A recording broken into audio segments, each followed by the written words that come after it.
안녕하세요, 모티르 박기동입니다. 네, 오늘 르노 그랑콜레오스 이테크 하이브리드 에스프리 알핀 다시 만나보려고 가져왔는데요. 지난번에 부산에서 이거 시승을 했었는데 그날 사실 이제 이게 완전 새 차다 보니까 시스템도 막 다 새로운 걸 공부를 해야 되고 그러다 보니까 와, 이거 굉장히 매력이 있는데 뭔가 확실하게 딱 집어주기가 조금 애매한 부분들이 좀 있어 가지고 굉장히 궁금하더라고요, 그동안. 그래가지고 오늘 그 부분 다시 한번 확인해 보기 위해서 지금 가지고 나왔는데요. 사실 지난번에 많은 부분들을 살펴봤기 때문에 오늘은 그동안 대한민국에서 어쨌거나 최고의 강자였던 소렌토 하이브리드나 산타페 하이브리드 대비해서 과연 이 그랑콜레오스 이테크 하이브리드가 장점이 뭐냐, 제가 봤을 때는 장점이 되게 많아요. 일단 시스템적으로도 차이가 많이 나고 안에 인터페이스나 이 소프트웨어적으로도 장점이 굉장히 많거든요. 그래서 그 부분 다시 한 번 더 확인해 보는 시간 가져보도록 하겠습니다.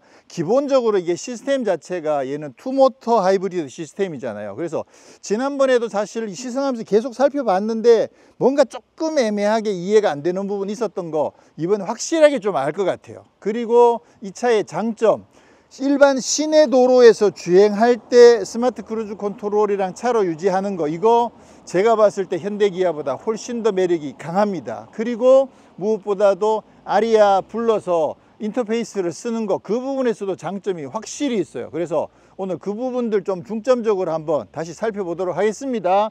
자, 이테크 하이브리드 중에서 요거 에스프리 알핀 전용의 요 무광 회색, 와, 이거는 지금 봐도 진짜 확실히 예쁘네요. 디자인 자체도 각이 좀 더 많이 살아있죠. 그래서 굉장히 이렇게 뭔가 좀 단단한 느낌이 드는 데다가 이 컬러를 적용해 놓으니까 진짜 예쁘다는 생각이 들고요. 특히 앞모습에서 지난번에는 자세히 눈에 안 들어왔는데 이번에 확실하게 들어오는 게 이 부분에 여기를 굉장히 이렇게 불룩하게 해놨죠. 보통은 돔을 만들면 가운데 여기다가 이렇게 불룩하게 돔을 하잖아요. 근데 이쪽에다가 돔을 여기랑 그것도 보통은 이쪽 팬더를 강조하기 위해서 팬더랑 이렇게 연결된 형태로들 많이 하죠. 근데 팬더에서 또 한 번 더 안으로 꺾어 넣어 가지고 이쪽에 돔을 만들어 가지고 불룩하게 해 놓은 거, 이 부분이 와, 이번에는 확실히 눈에 좀 많이 들어오더라고요. 근데 앞쪽 뭐 이렇게 파란색 포인트 들어가 있는 부분들, 뭐 이런 부분들은 여전히 괜찮다고 생각을 하고요. 그리고 아무래도 이쪽에 에스프리 알핀 이렇게 로고가 딱 붙어 있으니까 확실히 더 예뻐요. 이것도 되게 예쁘게 잘 만들었어, 로고 자체도. 그리고 에스프리 알핀 전용의 19인치 휠도 예쁩니다. 자, 옆모습도 굉장히 단단한 느낌이 잘 살아 있고요. 요런 데도 보면 포인트를 이렇게 딱 넣어 놨거든요. 요런 것도 사실 굉장히 예쁜 포인트라고 생각을 합니다. 그리고 지난번에도 살펴봤지만 여기에 이렇게 라인들 들어가 있는 거, 요런 부분들도 굉장히 세련된 느낌들을 확실히 잘 살려주고 있습니다.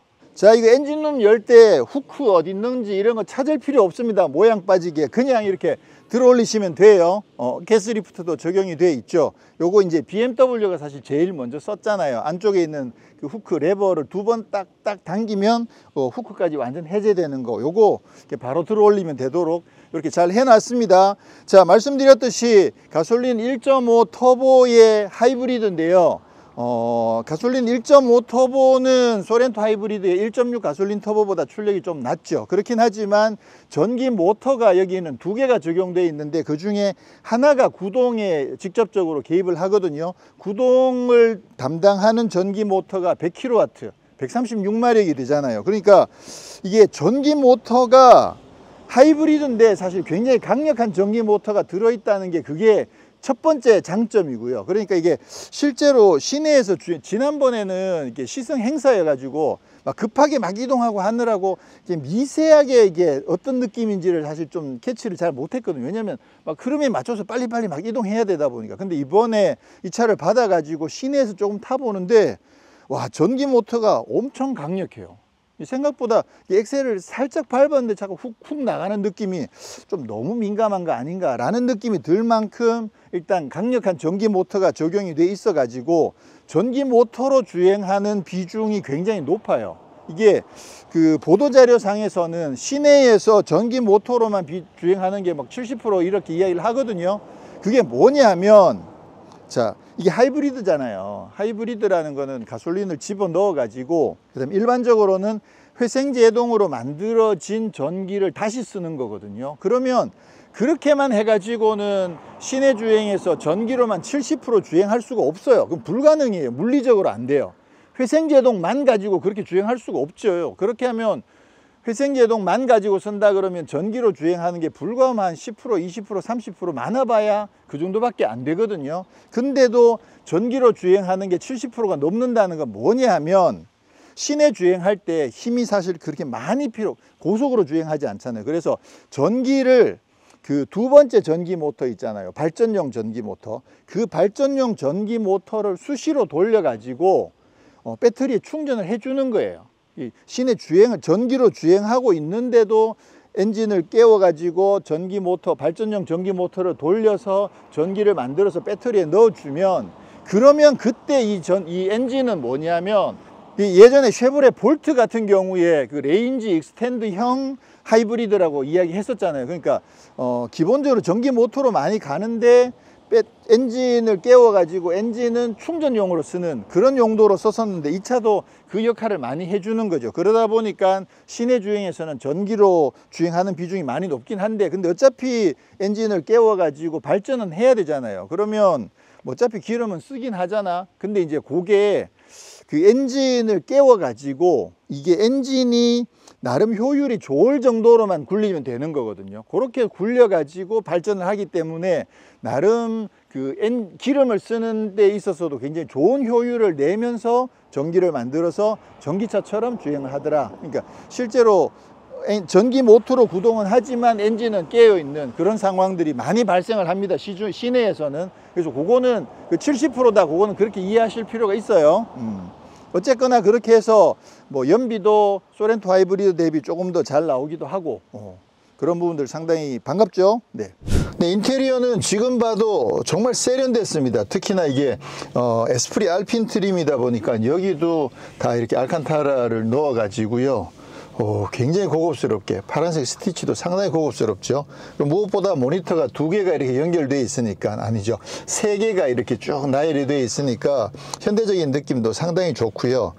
야, 이거 이쪽에 앰비언트 라이트도 진짜 화려하게 들어오거든요. 그런 느낌들도 상당히 괜찮습니다. 그래서 이번에 르노 그랑 꼴레오스 같은 경우에는 이게 이름이 이제 르노라는 브랜드에서 나온 거긴 하지만, 잘 아시는 것처럼 기본 베이스가 또 지리 자동차이기도 하고요. 그리고 플랫폼은 또 볼보에서 가져온 부분들도 있고, 그러다 보니까 이게 과연 지리와 르노와 볼보에서 장점들만을 다 따와가지고 극대화할 수 있느냐, 그게 사실 어떻게 보면 제일 큰 관건이기도 하거든요. 근데 제가 봤을 때 이런 어떤 전자장비라든가 이런 계통들은 아무래도 이제 최근에 중국 쪽이 엄청 강하거든요. 그러다 보니까 지리 자동차에서 온 그런 부분들이 꽤 영향을 많이 줬을 거라고 생각하고, 근데 기본적으로 인터페이스 위에서 내려오는 이런 인터페이스 이런 거는 또 볼보에서 쓰고 있던 거잖아요. 그래서 이런 느낌들은 또 여전히 괜찮기도 하고, 또 특히나 이 차 같은 경우에는 티맵이랑 누구오토, 뭐 플로 이런 부분들까지 적용되어 있어서 아리아 이렇게 불러서 이야기하는 거, 이것도 사실 엄청나게 좋거든요. 지난번에도 말씀드렸듯이 통풍 시트 이런 거 안에 들어가서 뎁스를 몇 번 들어가서 사용을 해야 돼서 불편하긴 하지만, 음성으로 통풍 시트 같은 건 진짜 쉽게 켤 수 있거든요. 아리아 시트 통풍 1단, 자동차 시트 통풍을 1단계로 설정할게요. 이런 것들이 너무 쉬운 거죠. 우리가 지금까지 계속 뭔가를 손으로 명령하던 거를 지금은 이제 그 음성으로 명령하는 시대로 바뀌었다라는 부분들 우리가 조금만 인지를 하고 이해를 한다고 하면 이 차를 굉장히 편리하게 사용할 수 있는 그런 여지들이 있습니다. 그리고 볼륨 조절도 기본적으로 여기에 있는 핸들에 있는 이 다이얼을 통해서 볼륨을 조절하고, 또는 이렇게 내리면 여기도 지금 볼륨 조절이 이렇게 되거든요. 근데 이거 안 내리더라도 이 상태에서도 볼륨 조절이 돼요. 손가락 2개를 가지고 여기를 이렇게 밀면 그럼 이게 볼륨 조절이 되거든요.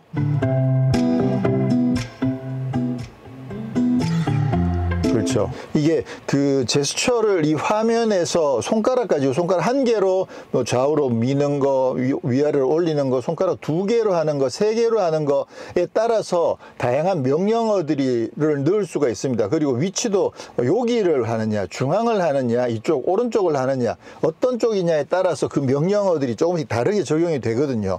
예전에 키보드 컴퓨터 쓸 때 단축키 막 열심히 외웠잖아요. 약간 단축키 같은 그런 느낌으로 이 화면을 가지고 손가락 직접적으로 메뉴로 들어가지 않더라도 화면의 어떤 부분을 어떻게 움직이면 어떤 기능이 작동한다, 그거 외우고 있으면 그것도 나름 굉장히 유용하게 쓸 수 있는 그런 부분인 것 같아요. 사실 지난번 시승을 통해 가지고 승차감이라든가 힘이라든가 뭐 주행과 관련된 부분들도 그때도 또 산길 주행도 좀 해보고 그렇게 해서 많이 확인을 했습니다만, 아무래도 여기가 저희가 늘 테스트하는 곳이다 보니까 여기서 주행을 해보면 좀 더 확실하게 비교가 될 수 있을 것 같아요. 1차적으로는 승차감이 굉장히 깔끔해요. 굉장히 매끈한 느낌들이 들어요. 그러니까 이게 뭐 전자제어 서스펜션이라든가 이런 게 들어가 있지 않은 기본 서스펜션인데, 제가 늘 말씀드리는 게 프랑스 차들이 하체 세팅을 정말 매끈하게 잘 하거든요. 이 차도 르노에서 어느 정도 그런 노하우들을 가져왔을 거란 말이에요. 그러다 보니까 기본적으로 그 요철을 흡수할 때는 잔진동들은 굉장히 흡수를 잘 하는 편이고, 그런 반면에 전체적으로 뭐 롤이 코너링이라든가 이런 데서 또 롤을 잘 잡아주고, 그게 나름 프랑스 차들의 진짜 매력이거든요. 그 정말 푸조나 뭐 시트로엔이나 르노 할 것 없이 프랑스 차들이 그 하체 세팅이 정말 괜찮은데, 근데 그게 대체로 소형차에서 그런 것들을 더 많이 느낄 수가 있거든요. 근데 이 차는 이제 중형 SUV까지 올라와 버려 가지고 아무래도 소형차만큼 막 매력이 확 크지진 않겠지만, 그래도 이렇게 주행을 해보면 확실히 하체가 매끄러운 느낌이 들어요. 이거 그냥 일반 서스펜션인데도 요철들을 흡수해주는 느낌이 진짜 좋거든요. 그래서 승차감 면에서도 제가 봤을 때는 소렌토나 산타페보다는 확실히 이쪽이 승차감 면에서도 한 수 위다라는 부분들 느낄 수 있고요. 지금도 이제 속도 제한 카메라를 인식을 해가지고 속도가 살짝 넘어가면 지금 계속 땡땡땡 경고가 들어오고 있거든요. 지난번에 말씀드렸듯이 요거 여기 설정에 들어가 가지고요, 운전자 보조에서 주행 안전 보조에서 그 도로 표지판 인식 속도 경보, 요거를 경보 없음이나 전멸로 바꿔 놓으시면 됩니다. 근데 이게 한번 바꿔놨는데도 시동 껐다가 다시 켜면 이게 디폴트로 들어가더라고요. 그래서 이거 디폴트 아니면 좋겠다 이런 생각을 좀 하고 있는데, 좀 한번 고민들 한번 해봐 주세요. 네. 자, 말씀드렸듯이 이게 파워트레인이 전기 모터가 힘이 강하다고 그랬잖아요. 그래서 전기 모터로 시내에서 출발할 때 훅 나갈 때 그 느낌이 꽤 강하게 들어옵니다. 일반 하이브리드, 소렌토 하이브리드에서는 이렇게 강하지는 않아요. 그래서 물론 그게 막 끝까지 연결되지는 않지만 그래도 밀어줄 때 훅 나가는 그 느낌이 전기 모터가 이게 100kW라는 게 티가 나는구나 여기에서, 그런 느낌들이 들어서 그 점도 사실 상당히 만족스럽고요. 왜냐하면 아무래도 전기 모터로 좀 힘을 많이 써줄 수 있으면 그 느낌들이 상당히 좋죠. 근데 말씀드렸듯이 이게 외부에서 충전된 전기를 쓰는 게 아니라 일반 하이브리드잖아요. 그러다 보니까 회생제동이나 아니면 엔진으로 발전기를 돌려서 충전한 그 전기를 쓰는 거거든요. 그러다 보니까 전기가 좀 부족하다 싶으면 수시로 엔진이 깨어나요. 그래서 엔진이 직접 뭐 구동은 안 하더라도 전기로 주행하고 있는데도 엔진이 잠깐 깨어나가지고 발전을 해서, 그러니까 엔진이 깨어나서 발전해서 그 다음에 그게 배터리로 갔다가 배터리가 전기를 구동하는, 이렇게 일자로 돌아가는 이런 구조가 만들어지는 경우들이 시내에서 주행할 때는 꽤 많이 있거든요. 그래서 어쨌거나 전기로 주행을 꽤 많이 하지만 그렇다고 해서 그게 전부 다 엔진 안 깨우고 주행하는 건 아니더라. 그래서 그런 점들이 현대에 있는 하이브리드 시스템이랑 조금 다르거든요. 그렇지만 어쨌거나 전기 모터가 힘이 굉장히 여유가 있어 가지고 특히나 저중속에서는 밀어주는 느낌이, 응답성 이런 부분들에서 확실히 더 유리하다는 생각을 하게 됩니다. 자, 지금 우선 컴포트 모드에서 확실히 롤이 전혀 없는 건 아닌데 그래도 꽤 지그시 잘 버텨주거든요. 이게 아무래도 키도 크고 또 차가 무겁다 보니까 그 프랑스 소형 차들만큼 막 롤을 확실하게 잡아주는 그런 느낌은 아닌데, 그래도 이 정도면 중형 SUV 치고는 롤을 굉장히 잘 잡아주는 편이죠. 승차감이 굉장히 부드러운 걸 생각해 봤을 때 이 정도면 진짜 잘 잡는 거거든요. 우와, 이건 상당히 괜찮잖아요. 와, 느낌 진짜 좋죠. 네. 지금 아침에 비가 와가지고 지금 노면들이 조금씩 젖어 있어서 조금 조심하긴 해야 됩니다만, 전자 제어가 생각보다 꽤 일찍 들어오네요. 네. 그리고 지금 사륜구동이 없다는 게 좀 결정적인 단점이긴 하죠. 그래서 저기도 아마 사륜구동이 있으면 훨씬 더 강하게 밀어붙일 수도 있을 텐데, 근데 어쨌거나 롤을 잡아주는, 제어하는 그런 측면에서 봤을 때는 승차감이 꽤 부드러움에도 불구하고 롤을 잘 제어를 해줘가지고 느낌이 진짜 좋아요. 이게 굉장히 경쾌한 느낌들이 잘 살아 있습니다. 자, 그럼 스포츠 모드로 바꿔보면, 이게 스포츠 모드로 바뀐다고 해서 서스펜션이 바뀌진 않아요. 이게 전자제어 서스펜션이 아니어서 더 단단해지거나 그렇진 않지만 아무래도 엑셀 응답성이나 이런 부분들에서 좀 도움이 되죠. 그렇게 해서 전체적으로 조금 더 경쾌한 느낌들이 살아나고요. 와, 과속 방지턱 넘는 실력도 진짜 부드러워요. 지금 속도가 꽤 높은 속도에서 과속 방지턱을 통과를 했는데 진짜 매끈하게 넘어가죠. 오씨, 야, 이게 노면이 젖어 있어 가지고 타이어가 수시로 쭉쭉 미끄러집니다. 오. 근데 전자제어가 한번 들어와 버리니까 너무 확 잡아 버려 가지고 좀 재미는 없긴 하네요. 그리고 패들 시프트가 없어서 그 점도 사실 조금 아쉽긴 하고요. 근데 패들 시프트가 없는 부분을 전기 모터가 좀 많이 보충을 해주다 보니까 나름 응답성은 상당히 좋은 편입니다. 그래서 산길 와인딩을 기준으로 소렌토나 산타페 하이브리드랑 비교를 해봤을 때는 전반적으로 응답성도 아무래도 전기 모터가 출력이 거의 2배 가까이 되잖아요. 그러다 보니까 이쪽이 훨씬 더 응답성이 좋다는 느낌들이 확실히 들고요. 그리고 롤을 제어해 주는 거나 아니면 또 승차감 부분, 이런 부분들에서 확실히 이쪽이 더 메리트가 있어요. 저는 이 하체 잘 만드는 거는, 이거는 진짜 실력이 되게 많이 필요한 거거든요. 근데 이 그랑콜레오스는 하체가 진짜 괜찮네요. 일반 시내에서 탈 때도 승차감이 사실 상당히 좋거든요. 매끈한 느낌들이 들어서 굉장히 마음이 이렇게 뿌듯한 그런 느낌들이 드는데, 산길에서 와서 이렇게 와인딩을 타보면 확실히 실력이 있다라는 거를 제대로 느낄 수가 있습니다. 최근에 현대 기아차도 하체 세팅한 실력이 많이 늘었거든요. 그래서 지금은 사실 상당히 좋은 편이긴 하죠. 그래서 점수로 굳이 비교를 해보면, 대충 이제 혼자서 계산을 해보면 현대 기아의 하체 세팅 실력이 한 80점 정도 된다 그러면 쉐보레는 한 83점, 그리고 프랑스 차들은 한 84점 요 정도? 네, 그 정도 되지 않을까 이런 생각을 살짝 해봅니다, 혼자서. 오, 야, 이게 전자제어가 계속 들어오는데도 와, 깔끔하네요, 진짜. 방금은 진짜 깔끔하게 오버스티어나 언더스티어 이런 느낌 없이 전체적으로 꾸준하게 그 라인을 타듯이 미끄러지는 그런 느낌들이 상당히 괜찮네요. 롤도 거의 심하게 느껴지지 않고. 이 쉐보레랑 비교해보면 쉐보레보다 프랑스 차들이 조금 더 경쾌한 느낌들이 있어요. 확실히 경쾌한 맛이 살짝 더 있어가지고 제가 봤을 때 한 1, 2점 정도 더 줄 수 있지 않을까 이렇게 평가를 해봅니다. 이게 특정 브랜드, 특정 모델보다는 그냥 어떤 전체적인 느낌 자체가, 네, 미국 아니고 쉐보레. 그래서 현대기아, 쉐보레, 그 다음에 프랑스 차 이렇게 비교를 한번 해봤습니다. 재밌네요, 이거. 아리아 시트 통풍 꺼. 자동차 시트 통풍을 끌게요. 진짜 편하다 이거. 이게 그 현대기아도 버튼을 눌러 가지고 이렇게 음성 명령을 하잖아요. 근데 이게 차이가 나는 게요, 일단 이 버튼을 눌러서 하는 경우에는 운전석에만 그게 버튼이 있잖아요. 그러다 보니까 이게 마이크가 이쪽에 있어 가지고 운전석에서 이야기하면 굉장히 또렷하게 잘 이해를 하는데, 옆에 조수석에서만 이야기를 해도 잘 못 알아듣는 경우들이 꽤 있습니다.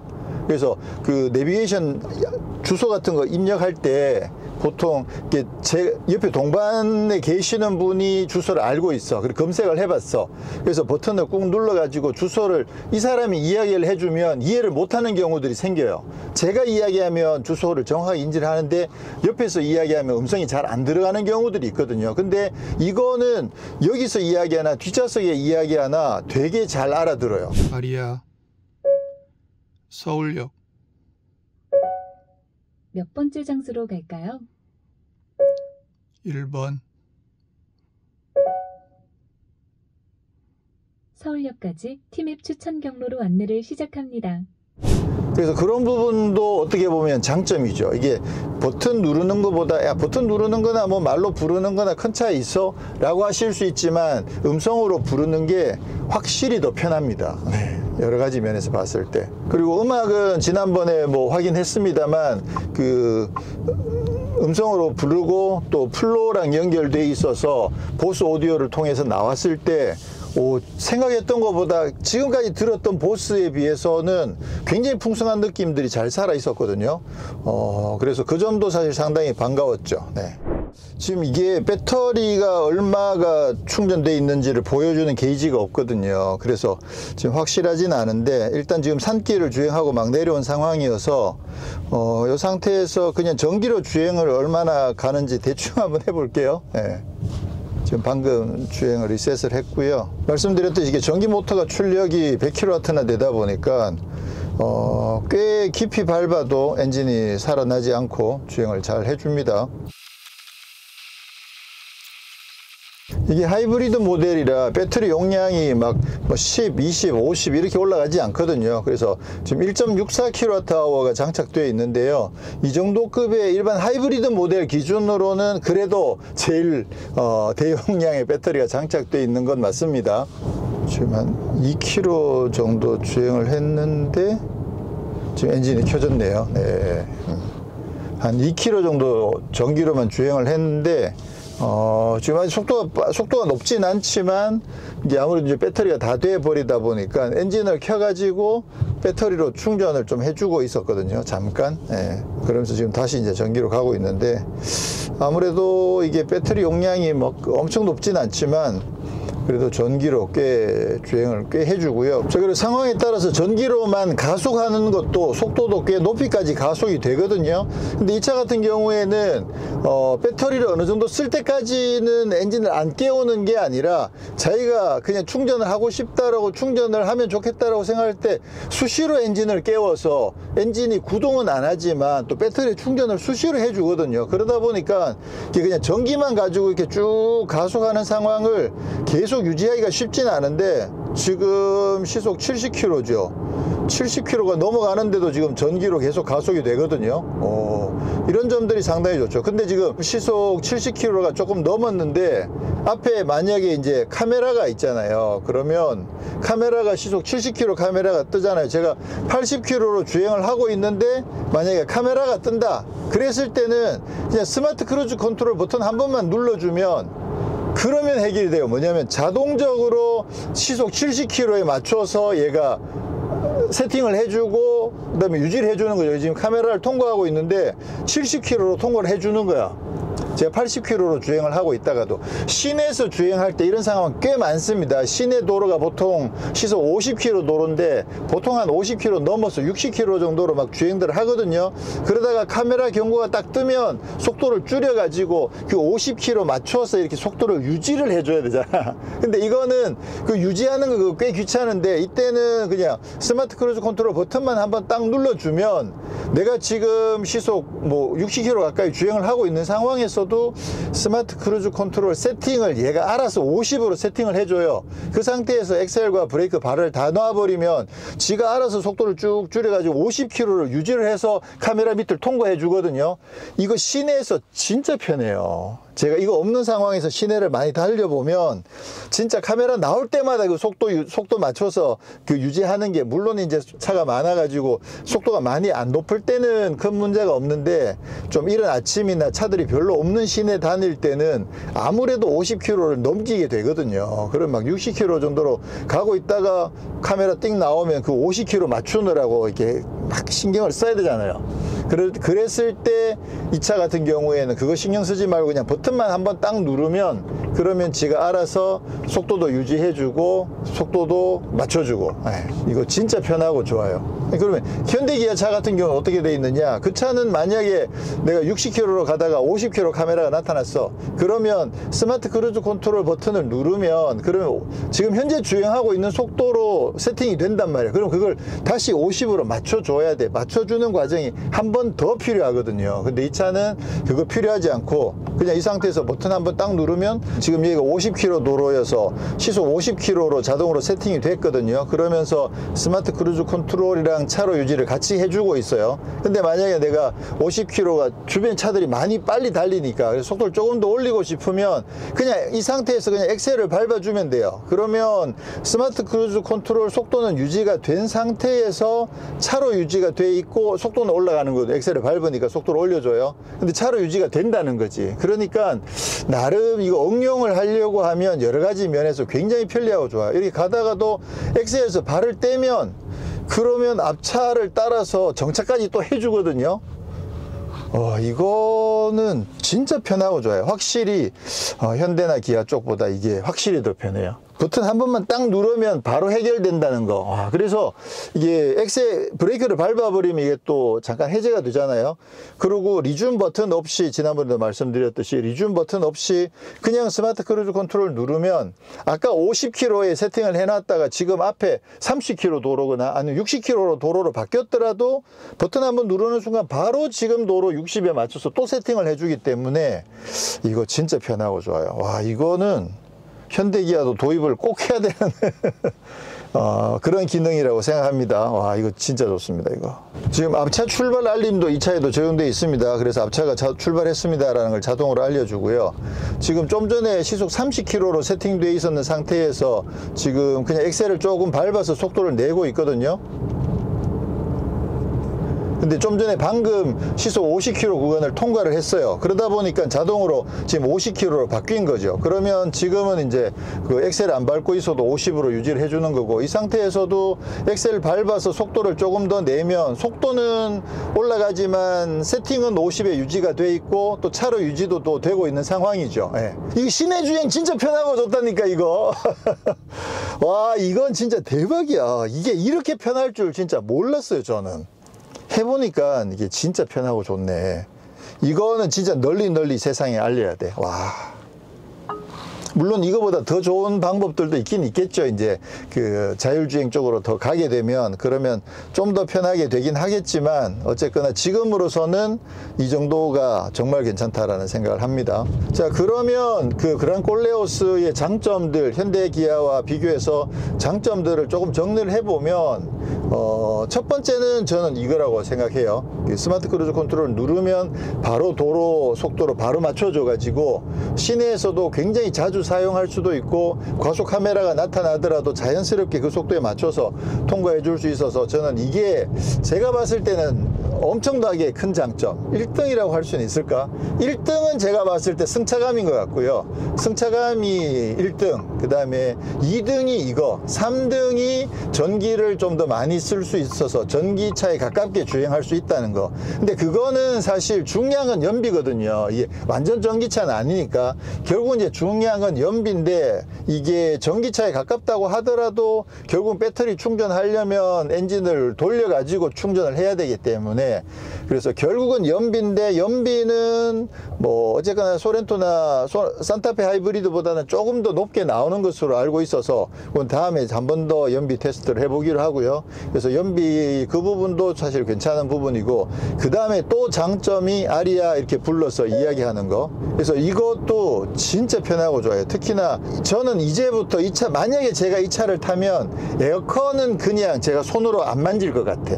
에어컨은 무조건 말로 명령할 것 같거든요. 왜냐면 이게 불러서 바로바로 명령을 잘 알아듣기 때문에 저는 진짜 앞으로 에어컨, 통풍 시트, 뭐 열선 시트 뭐 이런 것들은 전부 음성으로 다 이 차라면 음성으로 다 제어할 것 같다는 생각을 확실하게 합니다. 지난번에 사실 이제 볼보에도 그게 있잖아요. 근데 볼보에서 그거 불러서 쓰는 거는 거의 다 내비게이션하고 음악 재생할 때 거의 불러서 쓰거든요. 근데 왜냐면 볼보는 에어컨 기능이 그래도 좀 쉽게 돼 있어 가지고 바로바로 조작할 수 있으니까 통풍 버튼도 버튼 하나만 누르면 바로 들어갈 수 있어서 그러다 보니까 그거 별로 안 썼는데 오히려 이 차는 그 통풍 시트 버튼을 안에 숨겨 놔 버리니까 그러니까 이게 얼마나 더 편한지를 새삼 더 깨닫게 돼 가지고 이 차에서는 음성으로 불러서 통풍 기능 그다음에 에어컨 조절하는 거 이거는 확실하게 이걸로 더 쓸 것 같다는 생각을 하게 됩니다. 이거 진짜 편하고 좋아요.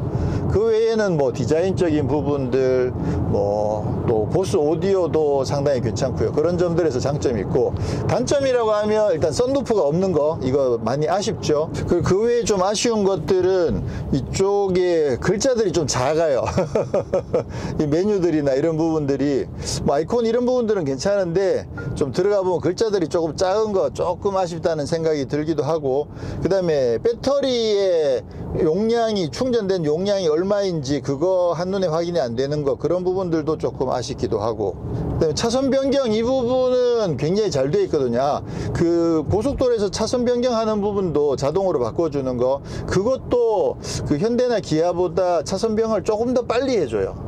현대기아는 이렇게까지 천천히 가야 되나 싶을 정도로 천천히 변경해 주는데 얘는 그 차보다 그거보다는 조금 더 빨리 변경해 주는 거 그것도 사실 마음에 들기도 하고요. 그리고 보스 오디오 같은 경우에는 노이즈 캔슬링이랑 같이 연결이 되어 있죠. 그러다 보니까 소음 이런 부분에서도 이 차가 확실히 조금 더 조용한 느낌이 듭니다. 화이트 노이즈 이런 부분들을 꽤 많이 억제를 해줘 가지고 굉장히 정숙한 적막한 그런 느낌도 살짝 날 정도로 그 점도 사실 상당히 만족스럽고요. 그 외에 단점이 사실 그렇게 잘 생각이 안 나네요. 이쪽에 모니터 있어 가지고 동반석에 있는 사람이 따로 뭔가 영화나 음악을 듣거나 영화를 보거나 그렇게 또 가능하다는 그것도 사실 굉장히 큰 매력 중에 하나고요.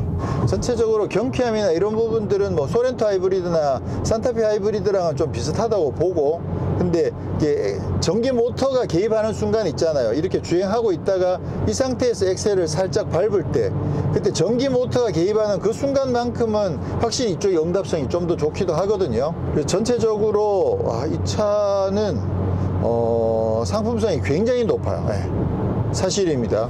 우리가 익숙하지 않은 부분들이 조금 있어서 그런 부분들이 처음에는 약간 어색할 수는 있지만 근데 전체적으로 굉장히 이거 정전식 핸들이 없는 거 그것도 좀 아쉬운 부분이죠. 상대적으로.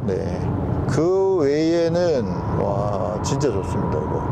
그리고 개인적으로는 XM3 하이브리드에 있었던 그 EV 모드랑 충전 모드 그게 빠진 게 좀 아쉽긴 해요. 특히나 이 차는 전기 모터도 힘도 좀 더 강력하기도 하고 배터리 용량도 또 조금 더 그 차보다 조금 더 높으니까 이 차에도 EV 모드나 아니면 그 충전 모드 같은 게 있으면 그러면 잠깐이라도 이 차를 뭔가 다양한 용도로 활용하거나 이렇게 했을 때 전기를 쓰기에 조금 더 유리한 점들이 있을 텐데 그게 저는 지난번 XM3 하이브리드 시승하면서 그게 나름 굉장히 큰 매력이다라고 생각했는데 그게 빠진 부분이 조금 아쉽긴 하네요. 그리고 스마트 크루즈 컨트롤 걸고 갈 때요 이게 앞차랑 차간 거리 설정이 몇 단인지가 아무데도 안 나와요.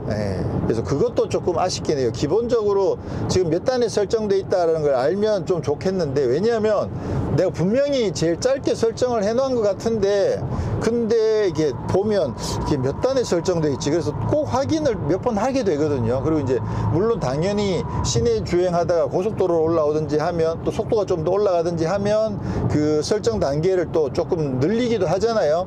근데 지금 현재 몇 단에 설정돼 있는지를 알면 한 번 더 안 눌러봐도 되는데 근데 지금 같은 경우에는 그게 아무데도 표시가 안 돼요. 몇 단계에 설정이 되어 있는지가. 그래서 그게 사실 조금 아쉽긴 해요. 와, 앰비언트 라이트 진짜 멋있죠. 오. 그런 반면에 그 차선 변경 가능한 거를 보여주는 방식은 이쪽이 더 마음에 들어요. 차선 변경 가능한 거를 지금 주행하고 있는 차선은 파란색으로 그리고 이쪽에 만약에 차선 변경 가능한 차선이 있으면 그게 녹색으로 나오거든요. 양쪽 다 가능하면 양쪽 다 녹색. 근데 이쪽에 차선은 있는데 지금 차선 변경이 가능하지 않다. 이런 부분들을 보여주는 방식도 저는 상당히 괜찮다고 생각합니다. 마지막으로 한 번만 더 장단점 간단하게 정리하자면 승차감 정숙성 이쪽이 더 낫습니다. 그 다음에 시내 주행하면서 스마트 크루즈 컨트롤 쓰고 차로 유지하고 하는 거, 과속 카메라 통과하는 거, 이거 확실하게 이쪽이 더 편리하고 엄청나게 좋습니다. 그 다음에 아리아 불러서 제어하고 음악 듣고 하는 거, 그 다음에 보스 오디오까지 포함해서 이 부분도 확실하게 이쪽이 더 좋습니다. 그 다음에 불편한 거 선루프 없고 정전식 그 감지 아니고, 그 다음에 인터페이스에서 조금 뭔가 메뉴 구성이나 이런 거 조금 아쉬운 거, 그런 거 단점. 그렇게 따지고 봤을 때 뭐 디자인이나 이런 부분들은 뭐 호불호가 있으니까 그건 취향 따라 가시면 되고, 그래서 그런 점들 이번에 확실하게 좀 더 확인을 한 번 더 했고요. 그래서 이쪽이 장점이 더 많다, 그렇게 정리를 하고, 장거리 연비는 다시 한번 또 다시 해봐야 될 것 같은데, 지금 연비가 얼마나, 지금 연비가 18.5가 나왔네요. 이야. 아까 산길 주행 끝나고 나서부터 지금까지 양평 시내 조금 주행하고 지금 고속도로를 가고 있는데 연비가 18.6이 나오니까 요거는 최종적으로 오늘 내일까지 오전까지 이렇게 주행을 좀 한 다음에 최종 연비를 다시 말씀드리는 것으로 그렇게 정리하겠습니다.